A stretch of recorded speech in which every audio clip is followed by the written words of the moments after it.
dengan bersahur, diikuti dengan berpuasa di sepanjang hari. Kemudian kita melaksanakan kefarduan Jumaat. Kemudian kita berbuka.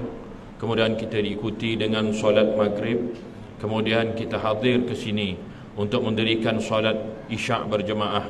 Dilanjutkan dengan solat tarawih, yang mana Bilal mengatakan as-salatu tarawih min qiyami syahr Ramadan athabakumullah.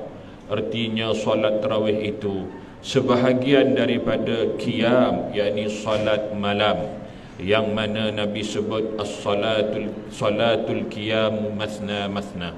Solat qiyam itu ialah 2 rakaat. Kemudian kita akhiri dengan beriktikaf di dalam masjid ini. Bagi mereka yang belum berniat iktikaf, silalah berniat iktikaf. Mudah-mudahan di sepanjang kita duduk di dalam majlis ini diberikan pahala di sisi Allah Subhanahu wa taala. Nabi sallallahu alaihi wasallam juga menyebut annahu man qama al-ma'al imam hatta yansarif kutiba lahu qiyamul lailah.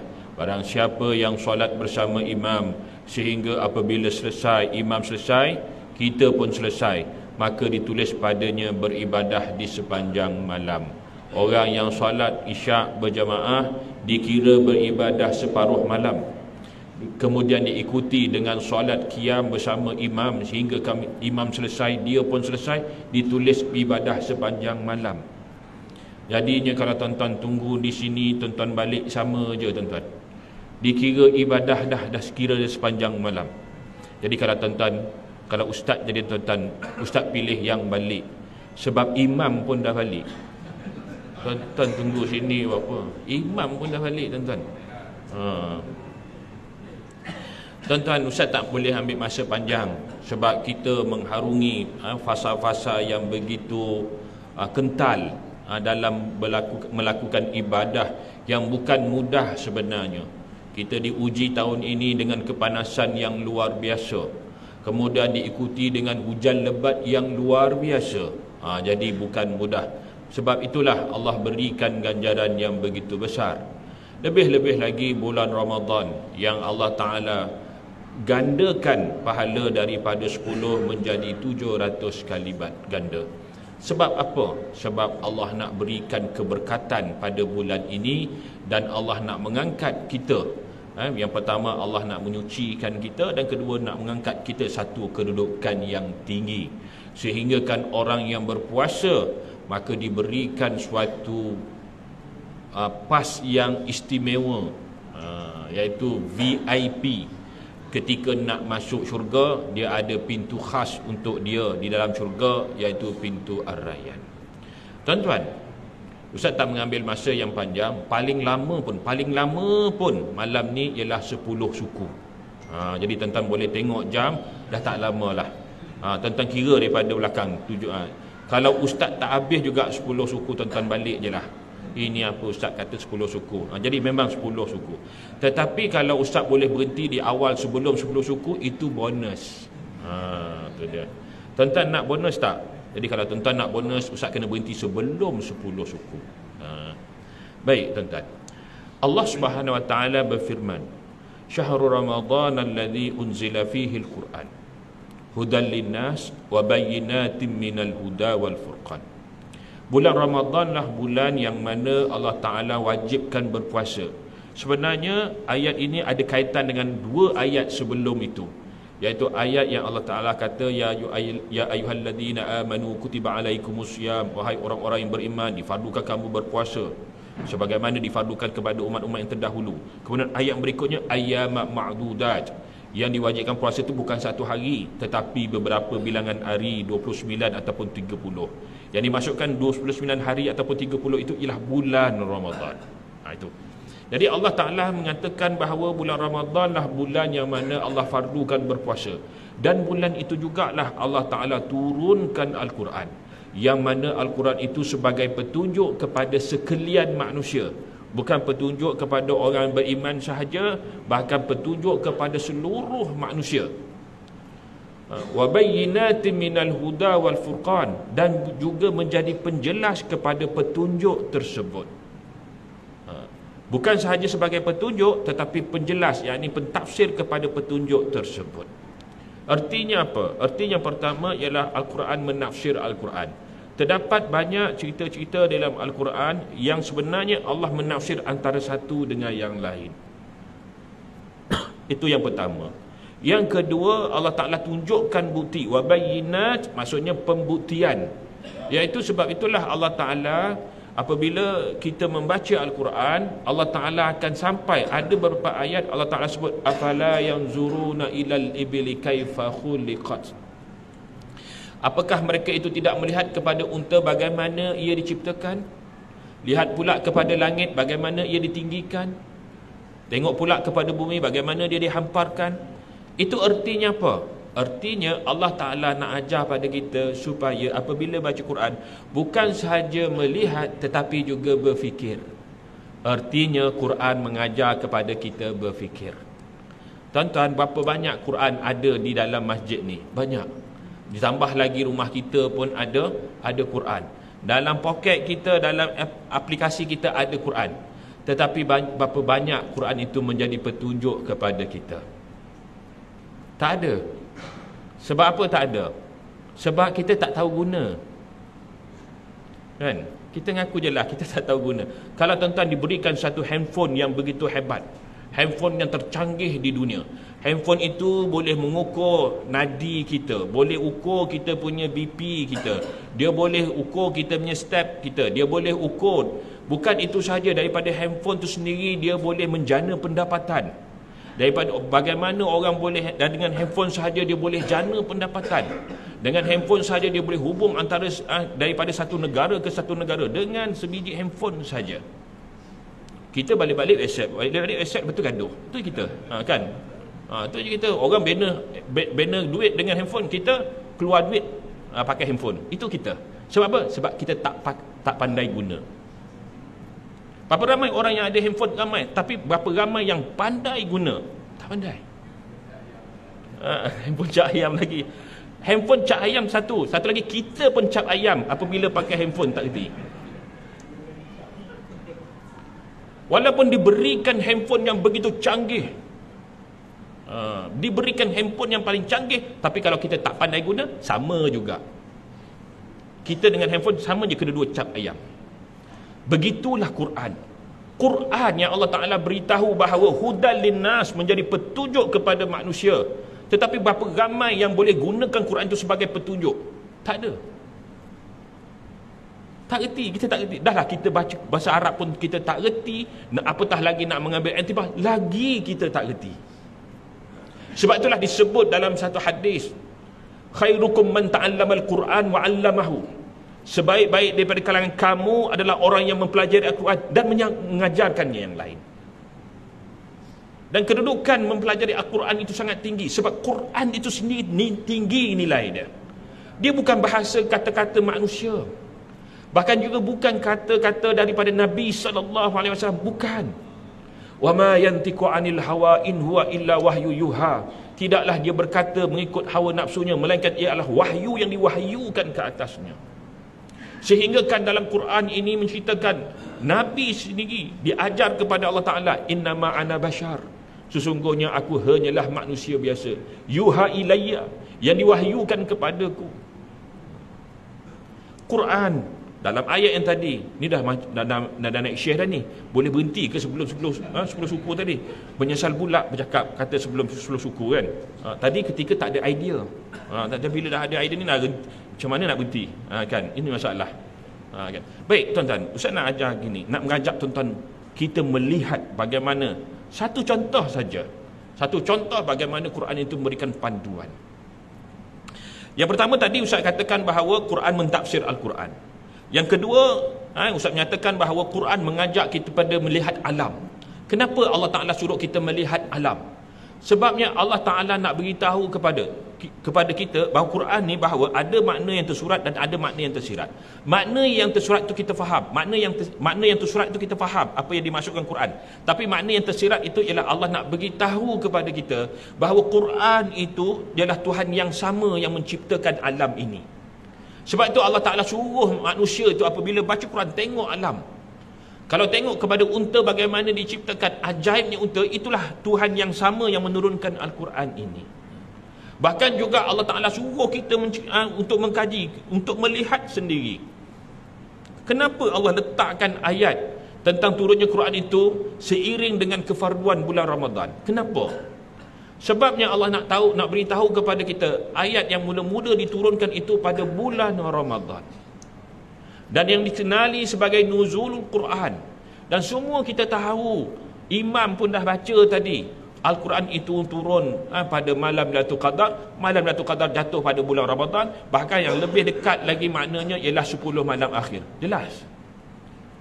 Dan kita pun tahu sebagaimana riwayat Ibnu Abbas bahawa nuzul Quran, yakni Quran daripada Lauh Mahfuz turun ke Baitul Izzah. Kenapa Lauh Mahfuz? Pernah tak kita tanya? Tak berani tanya. Kan, agama ni tak berani. Apa ustaz cerita, angguk saja. Kan. Lepas tu orang ni faham lain, orang ni faham lain, dia tergaduh. Kan itu. Tu dia, kan.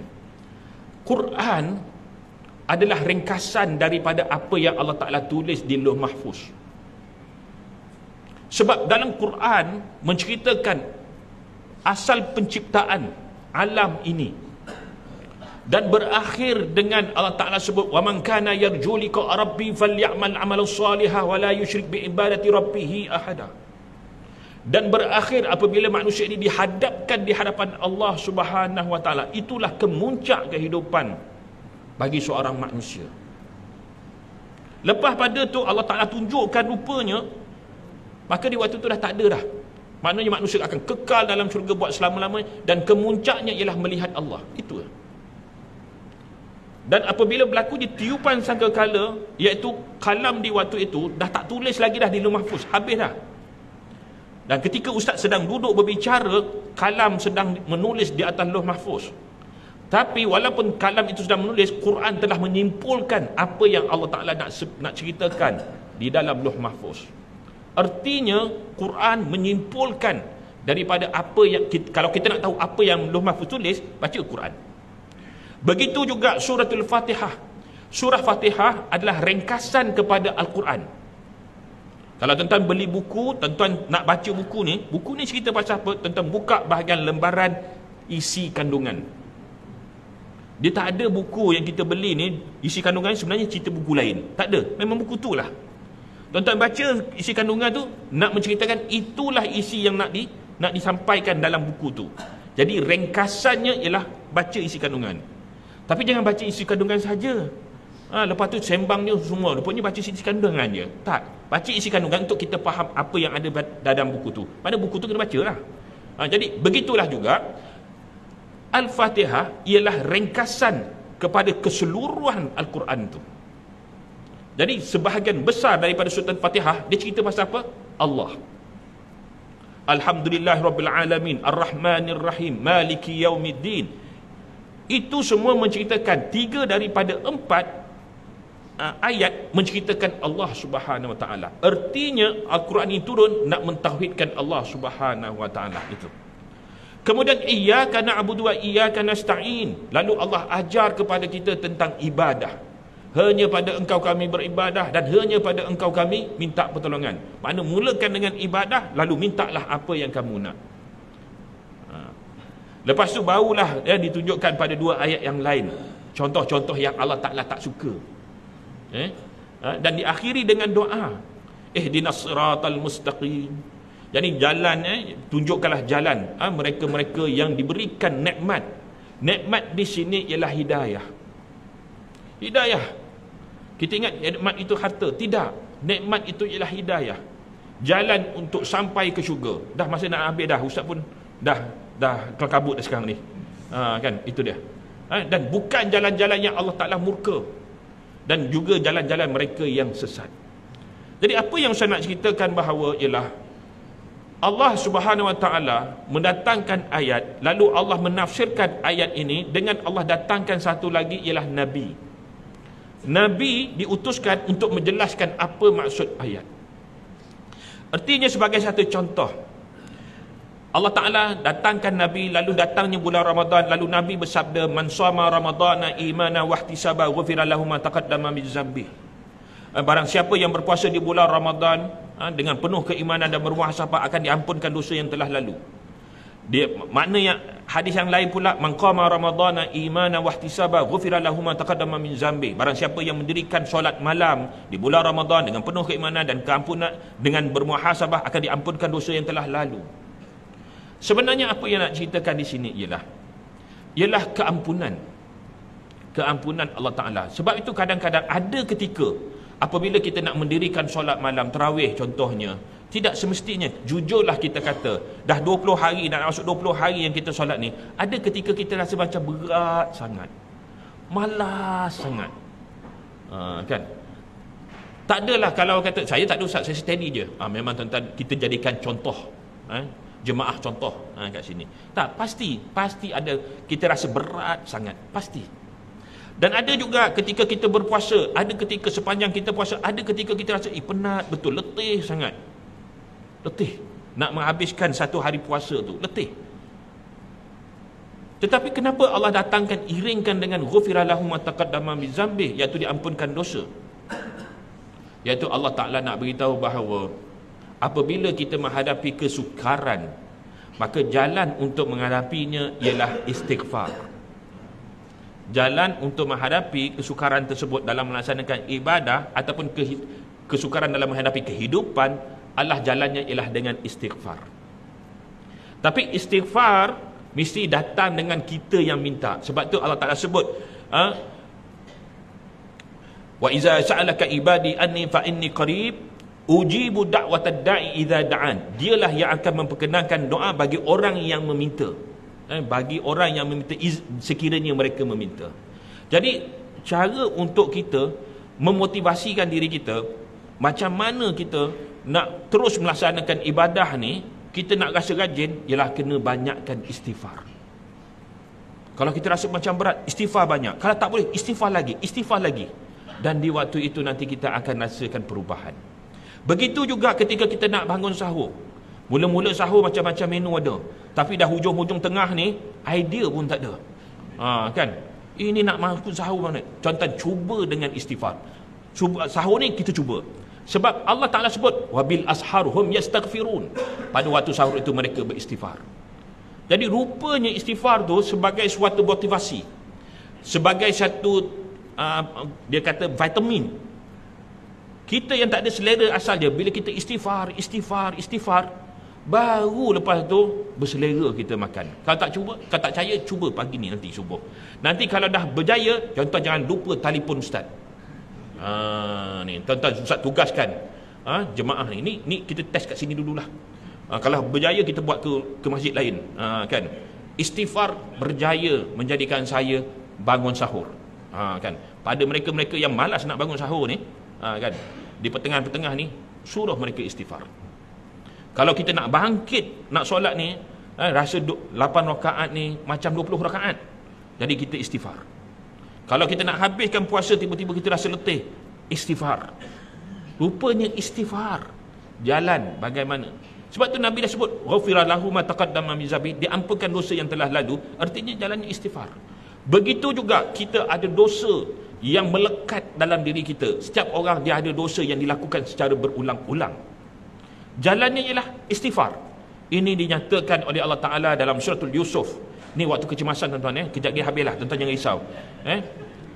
Nabi Allah Ta'ala sebut dalam surah Yusuf ayat 53, di mana Allah Ta'ala berfirman, wa ma ubri'u nafsi anna nafsa la amaratu bisu illa rahima rabbi inna rabbi ghafurur rahim. Ayat ini nak menceritakan tentang seorang perempuan yang telah memfitnah Nabi Yusuf alaihissalam sehingga Nabi Yusuf dipenjara. Lalu ketika dia menyesal dan dia dipanggil oleh seorang raja perihal apa yang menyebabkan dia lakukan menyebabkan Nabi Musa terpenjara, lalu dia pun mengatakan bahawa wama ubri'u nafsi. Dia mengaku tentang dia salah, dia kata wama ubri'u nafsi, tidaklah mampu aku melepaskan diriku dengan nafsuku. Di waktu itu wama ubri'u nafsi anna nafsa la'amatu bisu, sesungguhnya nafsu itu sentiasa menyuruh-nyuruh untuk melakukan kejahatan. Illa ma rahima rabbi, melainkan setelah Allah berikan rahmat kepadaku. Dia boleh tinggalkan dosa walaupun telah dilakukan secara dah lama dah, berulang-ulang lama cuba nak lepas tak boleh, tapi bila Allah datangkan rahmat, baru dia boleh melepaskan diri dia daripada dosa tersebut. Wa ma inna rabbi ghafur rahim, sungguh Tuhanku Maha Pengampun lagi Maha Mengasihani. Artinya kalau kita rasa kita nak berubah, tuan-tuan, kita nak berubah, ada orang dia merokok, maaflah kita cakap ada orang tu dia merokok, dia tak boleh tinggalkan. Bukan tak boleh, tuan-tuan cuba tanya dia apa ni musibah rokok tu, dia boleh cerita daripada mula sampai habis, semua penyakit dia tahu, tapi dia tak boleh nak lepaskan rokok. Betul, Ustaz dah jumpa dah, tak boleh. Kita yang tak merokok boleh lah, senang kita cakap, sebab kita tak ada, dia susah, dan kita kena simpati dengan dia, bukan mudah. Sehingga kan ketika nak melepaskan rokok ni, iaitu sehinggalah ketika, ni cerita benar tuan-tuan, bila mana dia disahkan sakit jantung, doktor dah kata dia berhenti, dia tak boleh, dah cuba berhenti, tapi berhenti tadi bila last kali rokok adalah 2 jam lepas, dia kata, kan, itu masa sebelum bulan Ramadan, kan, jadi memang tak boleh berhenti. Jadi sehingga disahkan sakit jantung, nak dibuat operate, masa tu dia berhenti. Kadang-kadang manusia ni bila dah kena musibah baru dia berhenti. Yang jadi kita pun datanglah ziarah, dah operate, dah alhamdulillah selamat, nasib baik selamat, kan, jadi alhamdulillah selamat. Lepas dah balik, keluar balik, oh dia pun dah okey dah semua, dah sebulan 2 bulan, merokok okey, merokok balik, kan. Tu nak kata bukan mudah sebenarnya. Orang lain sembang boleh lah, sebab mungkin mereka ni tak berokok tegar macam dia tegar, dia boleh jadi presiden perokok tegar, maknanya bukan mudah, kan. Tetapi tuan-tuan, jalan dia bagaimana? Jalannya tidak ada cara lain, ialah mesti beristighfar. Bila betul-betul dia beristighfar kepada Allah Ta'ala, barulah Allah datangkan rahmat. Bila Allah Ta'ala turunkan rahmat, baru dia boleh berubah. Itu. Jadi itu saja yang Ustaz dah cerita-cerita. Jawapannya apa? Yang ringkasnya ialah istighfar. Itu je. Daripada pukul 9, pukul 10 lebih, dekat pukul 10 sampai pukul 10 lebih ni, nak cerita satu je, istighfar je. Jadi insya-Allah tuan-tuan, mudah-mudahan kita perbanyakkan istighfar. Maka istighfar bukan saja Allah menghapuskan dosa, bahkan juga Allah mampu mengubahkan kita ni. Sebab Allah nak ubahkan kita bila-bila masa boleh, tetapi Allah nak kita komit tentang diri kita tu. Jadi itu saja, yang baik datang daripada Allah, yang salah yang silap adalah kelemahan diri Ustaz sendiri. Aqulu qauli hadza wa astaghfirullah. Bismillahirrahmanirrahim. Alhamdulillahirabbil alamin, wassalatu wassalamu ala asyrafil anbiya'i wal mursalin wa ala alihi washabihi ajmain. Allahumma faqihna fid din wa 'allimna ta'wil. Allahumma ij'alna minal ladzina yastami'una qaul fanatabina hasanah. Wa sallallahu alaihi Muhammad walhamdulillahirabbil alamin. Assalamualaikum warahmatullahi wabarakatuh.